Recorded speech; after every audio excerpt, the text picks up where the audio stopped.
Namaskar. Welcome to the Law Talk. Today we have Mrs. Mahalakshmi Pavani with us. Welcome, ma'am. Welcome Namaste. to the Law Talk. Thank you. And we hope that आज हम कुछ contemporary legal issues को एक आसान भाषा में लोगों तक पहुंचा पाएंगे. So, ma'am, the CM has been arrested in Delhi, and people have been saying a lot of things. Media में कई सारी बातें हैं. Some lawyers have come out, said some things. But for a normal person, मुझे ऐसा लगता है that many things are still missing. We are not able to understand very, very basic things. So the first thing that I would start is, what is this PMLA and what is the Prevention of Corruption Act? Okay, PMLA is actually the Prevention of Money Laundering Act of 2002. It is an act which has been, it's an agency in fact, to curb money laundering. And what is money laundering? Money laundering is an act enacted by the Indian government to prevent the confiscation of any property which has been acquired by the illegal money which has been acquired, and moreover it does not reflect the origins of those money. The illegally acquired money, the origins are not known. So we don't know from which banks they have come, which foreign banks they have come, or through what illegitimate businesses they have come. So that is Prevention of Money Laundering Act, and that is very important because it is an economic offense and it is a serious offense which relates to organized crime and terrorism also.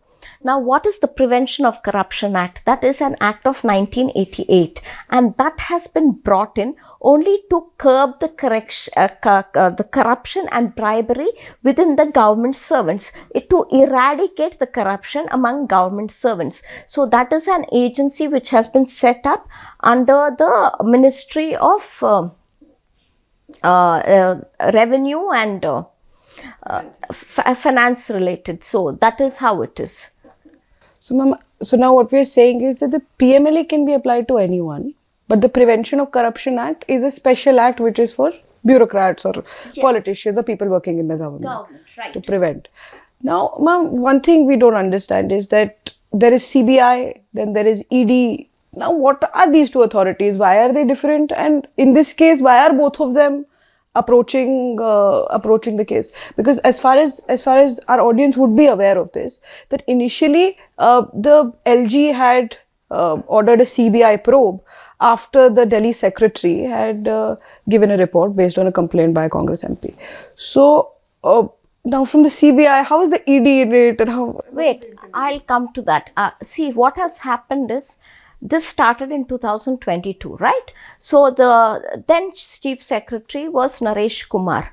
So he was the Chief Secretary and he gave a complaint to the Lieutenant Governor Vinay Kumar Saxena, and he said that there are procedural irregularities with the formulation of an excise policy which came to be scrapped in the month of July 2022.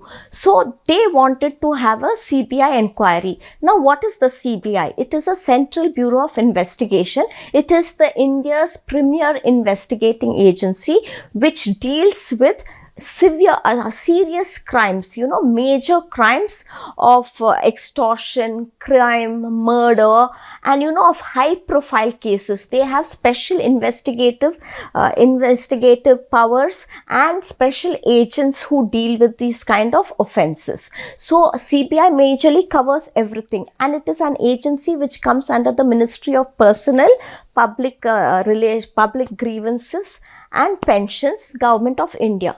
Now, what is the Enforcement Directorate? The Enforcement Directorate is an agency to investigate into financial irregularities, and there are two subjects which come under the PMLA, under the Enforcement Directorate. One is FEMA, that's the Foreign Exchange Management Act, and the other one is the Prevention of Money Laundering Act. And this is an agency which comes under the Ministry of Finance, Ministry of Revenue, Director of Revenue, Ministry of Finance, Government of India. So this CBI is a special act, and where the stakes are very high, or when it relates to high profile cases, and it can deal with any case under the sun across the country. And Enforcement Directorate deals with cases only pertaining to financial and economic crimes. So as like now the basic clarity that I have is that in this case probably because of the CBI investigation they would have assumed that there is some amount of money involved, and that is when it would have become a crime under the PMLA, and that is why the ED has come in. Yes, absolutely. Right. So that is why both the agencies are approached. Because as I told you, the Chief Secretary found there was irregularities in the formulation of the excise policy. So he found that there was a lot of gapla kind, corruption and things like that beyond his comprehension. So he had to submit his report. So that is the reason the Enforcement Directorate came in, because they found they had a material to establish that there was money being laundered. It's like the hawala kind, and this money is being utilized for conducting assembly elections in the state of Goa and Punjab, and where a powerful South lobby was involved. So ma'am, a lot of confusion has been going on that, of course, we know that the PMLA provisions are a little more stringent. But there is a confusion that is it a remand of the CM? Now he's been sent to Tihar jail. Earlier he was somewhere else. So for a normal person, could we understand that what is a remand, what is an arrest, and when is a person actually supposed to be behind bars? Because like that is very... See, to be very honest, PMLA is a different legislation. It is a very stringent provision. So here, the man who is arrested, the accused, the so-called accused, does not have any clue as to why he's arrested. Right. He has to prove his innocence. Right. It is not for the prosecution to prove him innocent. He has to prove to the court that he is innocent. Right? And what has happened here is you said arrest and remand. See, actually both are one and the same under the ED. But here arrest is when you are arrested formally by the authorities, and remand is when you are kept in their custody, continuous custody, for investigation to find out where did you get the money from, where did the money go, and how you come to know about it. And so basically it is to not allow, because here he's a sitting chief minister, so they don't want him to come out and influence witnesses or tamper with evidence, or he's very highly influential, so they are scared that he may do something, so they are keeping him in remand so that he can be monitored and can be continuously investigated. So that is basically the thing. Arrest and remand is the same, but remand is further investigation. It's not when you arrest a person you can send him home, house arrest. It's not like that. Remand is under their custody where they can go and ask him, and they are trying to get him to answer, but he has been evading. He's giving evasive replies. So long as it's not as if he's going to incriminate himself. It's not as if he's going to throw up his hands and say, हाँ मैं दोषी हूँ. ऐसा तो नहीं होगा. So he's protected under the Constitution by virtue of Article 20, subclause 3. So, but still, till they have found out there are approvers. These approvers who have given the investigation officers, the ED, clues that this man is involved. The government in Delhi was involved because they brought out this excise policy wherein they amassed a lot of money because of the change in liquor policy. It was not the government who was actually benefiting. Yeah. It was the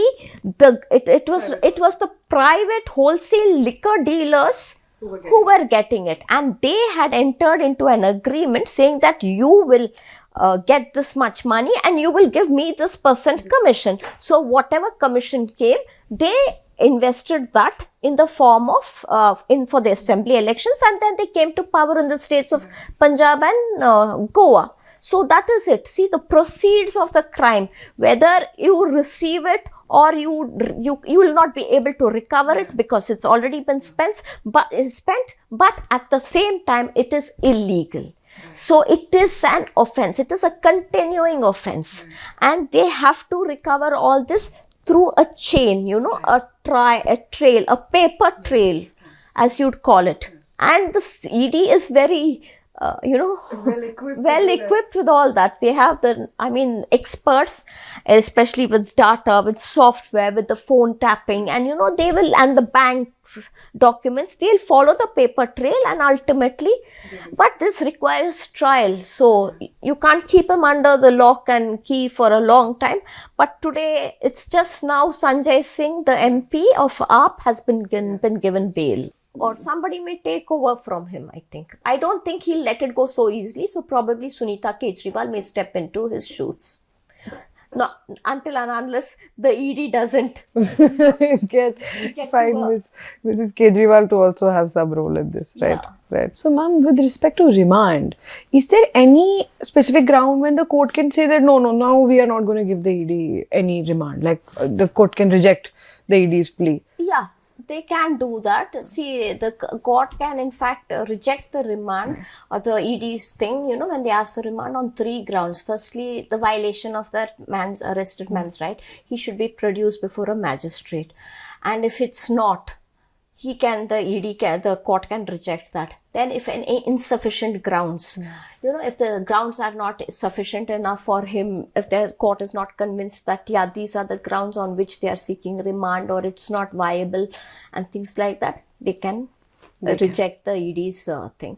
And also when the failure to comply with any procedural requirements. So if they say that this is not there, the accused has to be given all whatever, the ground and why they are arresting and these things. So if these procedural aspects are not done with, then the court can reject it. And to my knowledge, I think I heard Mr. Mukul Rohatgi say in one of his talks that it was just Miss Indira Gandhi's remand was rejected.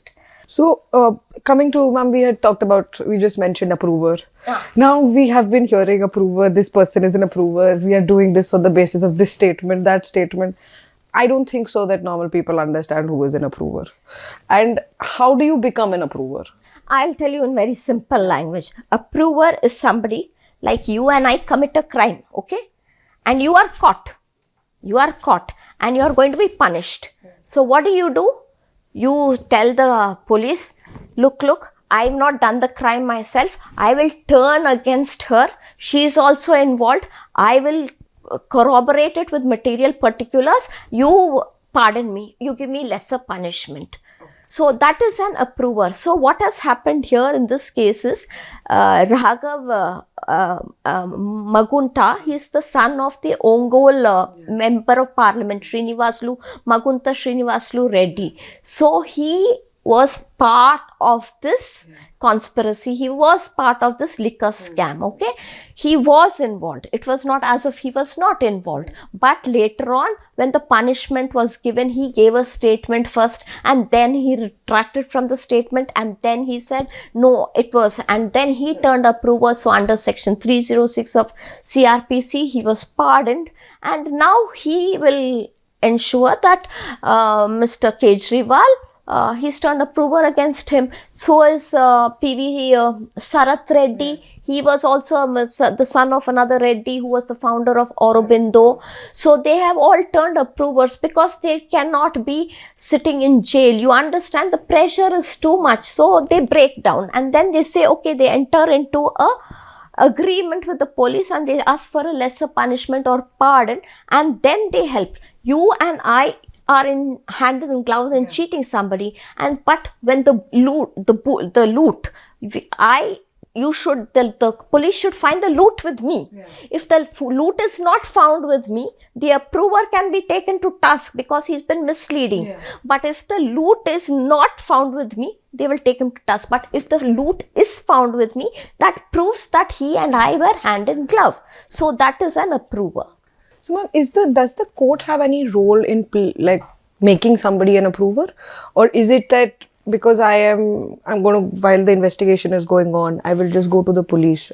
No, the courts normally don't have roles. But you see, when you are arrested, there is so much of a psychological fear instilled, and there is so much of, force. You're tormented and pressurized. You're pressurized to a breaking point. So what does that man? He wants to save his skin first, not the chief minister's skin. He wants to get out of the clutches, and he will do anything to save his life. So basically it's like he's in the fire. Will he pull you out, or will he run for safety?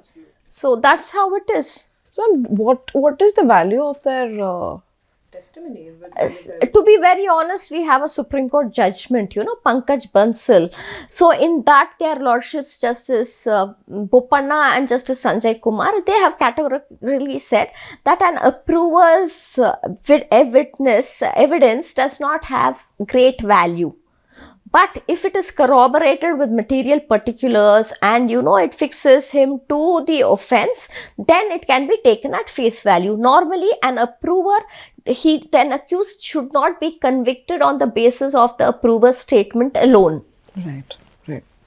So that is what everyone's saying, that the ED will have to show the trail and they will have to show the money. But ultimately, I think I've heard that the ED has shown a trail of about 45 crores. So somewhere or the other, in fact, I've also learned that there are some people who were arrested in Goa, and they have come on paper to say that yes. The ED has talked about it in their remand application also. They have mentioned that with respect to 45 crores, they do have cheats and codes, and they do have a link which can be established to the company which was responsible for the election campaign in Goa. Absolutely. So that is one claim. But of course, that is all a matter of trial. And today we, even if the ED is asserting something, that all have to be... So at the end of it, let me tell you, the conviction rate in PMLA cases is only 3%. It is very, very difficult to prove. It's like on a wild goose chase. This was going to be actually one of my last questions, but I'll just shift it here. Why does it take so much time?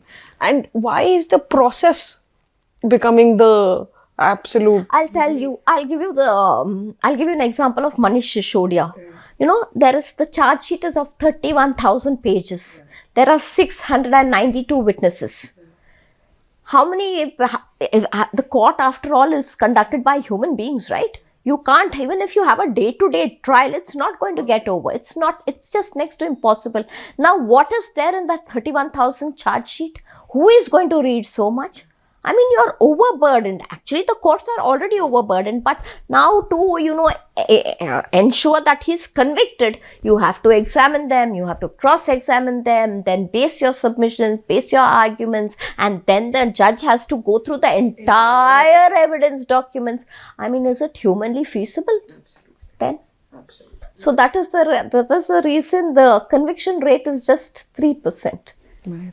Because of course, these are cases which involve politicians, big names, powerful names. So then basically the bureaucratic process becomes one way to get out of it also, and also to punish the other person It is very, very difficult, Apurva. It's not easy. Yeah.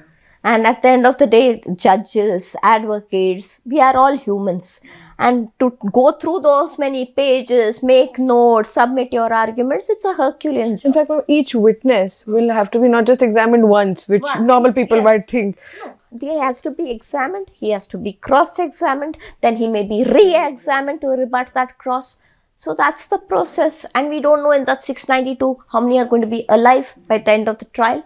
This question of denying bails in PMLA, which is so prominent right now, that this bail is getting rejected. Today, we have got a bail order, so I will definitely go through it and try and understand that on what ground the bail was given. But usually, what are the PMLA conditions? When is bail easily granted? See, bail is never easily granted in a PMLA case. Okay, it's section 45 deals with PMLA cases, right? The bail. So, PMLA... Section 45, it categorically says, what does it say? It says, offences to be cognizable and non-bailable. No person accused of an offence shall be released on bail or on his own bond unless there are two stringent conditions. The public prosecutor has been given an opportunity to oppose the application for such release, and where the public prosecutor opposes the application, the court is satisfied that there are reasonable grounds for believing that he is not guilty of such offence and that he is not likely to commit any offence while on bail, provided that a person who is under the age of 16 or a woman or sick or infirmed or is accused or either on his own or along with the other co-accused of money laundering, a sum of less than 1 crore rupees may be released on bail.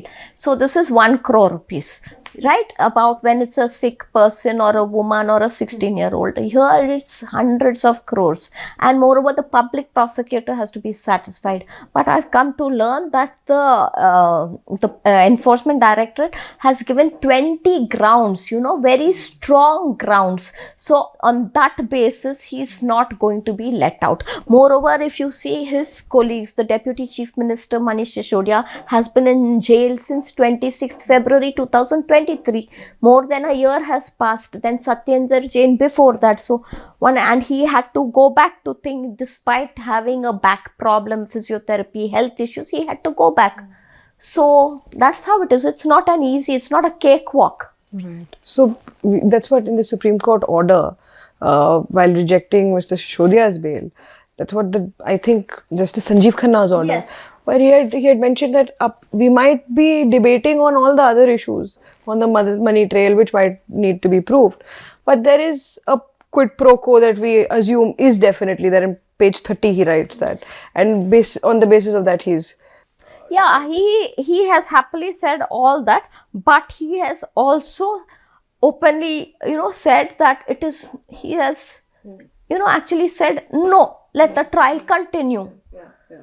Because eventually, ma'am, if a bail is granted, that is a presumption that, okay, you're not guilty. Yeah. So it is technically deciding. No, it is not a presumption that you're not guilty. First and foremost, even if bail is granted, the man will not have access to any of the documents because they are in the safe custody of the ED. And there is no question of, after he having gone to jail, he's going to turn around and, look for witnesses or hunt them down and, influence them. That is not going to happen because he will always be under the scanner, under the lens. He'll be monitored, and he knows how much he has suffered there.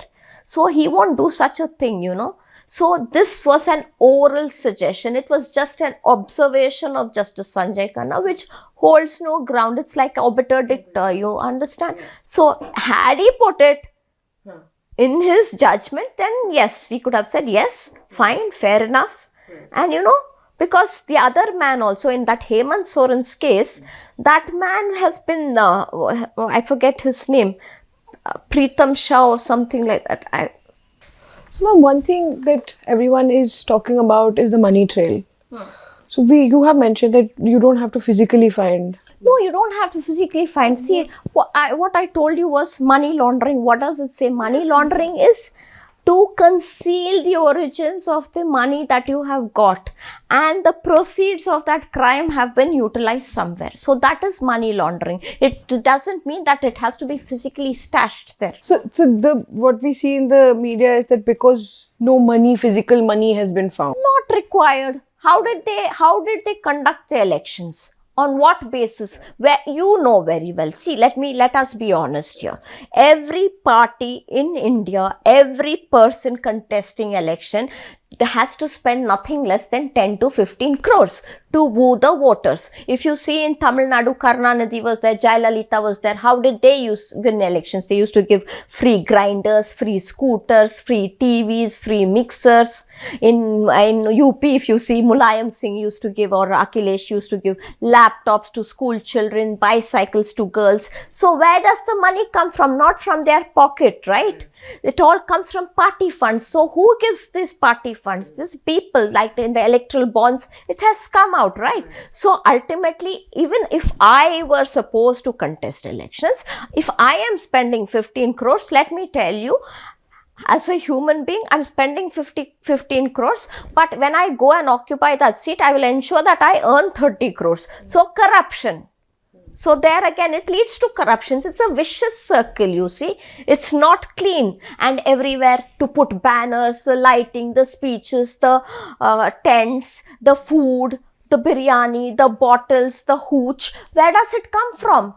How do you mean to, how do you say that? How could he sweep Goa elections or Punjab elections? It's not easy. It's just not easy, especially after he gave concession to women commuters on the metro or on the bus, after reducing electricity, after, waiving of water charges. How do you, get exchange? How do you, the revenue? Where does it come from to run the government? You understand, Apurva, it's not easy. So everyone, be it the BJP, be it the Congress, be it the TMC, everywhere money is required. So, but here is a person who has formulated a very clear, controversial excise policy where he has duped everyone and amassed a lot of money. But ma'am, here, the Chief Minister has been put behind the bars for being the kingpin by virtue of his office. Yeah. Right. It is not a personal charge. So what?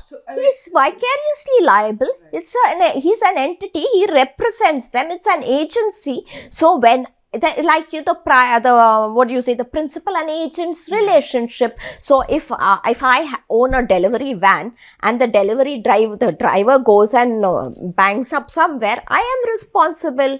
Or if my son goes and breaks my neighbor's window, I am responsible. So vicarious liability, and I think it was first laid down in state of Rajasthan versus Vidyavati or Vidyavati versus state of Rajasthan 1962. So where they held vicarious liability. So he is the kingpin, he is the mastermind, and he is the chief person who has been a manipulator, who is the face behind all this. He cannot evade that responsibility. And you see, the government, the cabinet sinks and swims together. Yeah. That brings me to my most important question. On 22nd of March, the ED had sought his remand. Then I think 7 days were given, then 4 days were given. Now yesterday, JC has been given, so 14 days in Tihar. Now, do you think a government can be run by the Chief Minister being in the jail, firstly? And we know that there is no bar. The Constitution doesn't have any bar. See, frankly speaking, he has no immunity. Neither the Chief Minister has immunity nor the Prime Minister has any immunity. If any immunity is given, it is given only to two persons so long as they are holding office. One is the Governor and one is the President of India. So long as they are in office, they are immune. Okay? But after having said that, it is not the first time a chief minister is being arrested. Let me tell you, Rabri Devi and Lalu Prasad, Lalu was arrested. So he happily resigned and he gave the baton to his wife and he said, "Aap dekh lo, mai jala." Right? And Jayalalitha was convicted when she was a chief minister of a state. She was convicted. So it is all right. But logistically, no conviction. But see, here again, the conviction, when it's going to happen after the trial takes place. Because here, as I told you, he has to prove his innocence. It's not for the prosecution to prove. He has to prove. He's already been declared guilty. You understand? Yeah. So the burden of proof is on him. It's not on them. He's been declared guilty. But logistically, he can, it's very difficult. But still his wife is going there and she's saying, in fact, there was a WhatsApp video also where she says, "Mera sharir wahan hai, lekin atma logon ke saath hai." So I think the cabinet ministers are going to be talking to the Atma only then. Yeah, they'll talk to the Atma, or probably his wife will, step in the shoes and take over Delhi. Yes.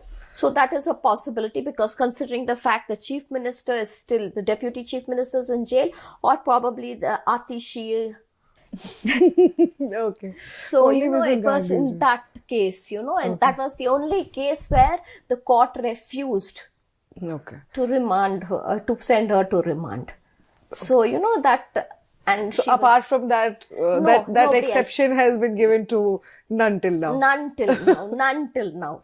Probably because she was the prime minister there. But he's just a chief minister whose home ministry is also not under him. So you see. Thank you so much, Thank ma'am. you We very had a much. great time. We hope that our viewers Enjoy this program because I have made it in very simple terms. I want all of them to realize what exactly is going on. absolutely, ma'am. Thank you so much. Namaste. Thank you.